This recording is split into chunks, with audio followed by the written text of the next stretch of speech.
Hello and welcome to Thought for July the 28th. Our readings are 2 Samuel chapter 14, Jeremiah chapter 18 and Romans chapters 1 and 2. Our thought is the power of God. Paul, writing to the Romans, speaks about the power of God. What does he mean? He is not referring to the physical power such as will be shown at the time Jesus returns, when the greatest earthquake ever, as recorded in Revelation 16 verse 18, and other terrible events will occur. In today's reading in Romans, Paul writes of the gospel saying, "For I am not ashamed of the gospel, for it is the power of God for salvation to everyone who believes." Chapter 1 verse 16.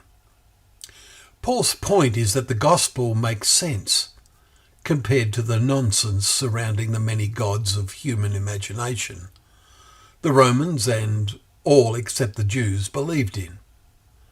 Today we can say it makes sense compared to the nonsense that so many teach about evolution, which more and more willingly accept as true. They think that everything that exists sort of created itself, and there is no need for a creator God. Much of this attitude seems to be motivated by a desire to be free from the restrictions of God's laws which are imposed on their lives. A particular example of this is evident at the moment.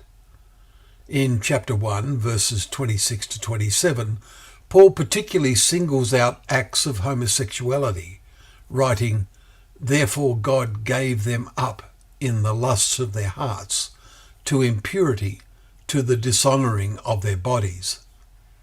The fact that more and more governments are legalising same-sex marriages would horrify those living a generation or two ago.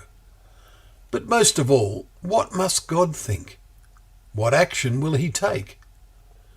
But we need to also realise that to believe a gospel about believers having a future life in heaven is also nonsense, and as a falsehood, and has no power at all. It is only the gospel God revealed to men through his Son that has power because it is truth. It is based on historical fact, because the events of the first century and what followed makes sense the more we think about what is written.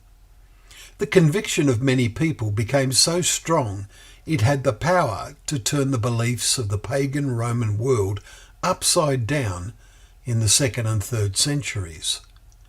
But, sadly, then the gospel became corrupted and expressed in man-made creeds.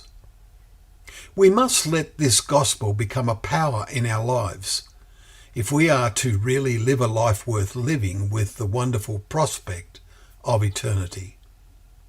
We must not let ourselves be influenced by those who scoff at the power of God. Well, thank you once again for joining us for Thought for the Day, where together we can open up the pages of God's Word, knowing that Word to be a lamp to our feet and a light to our path.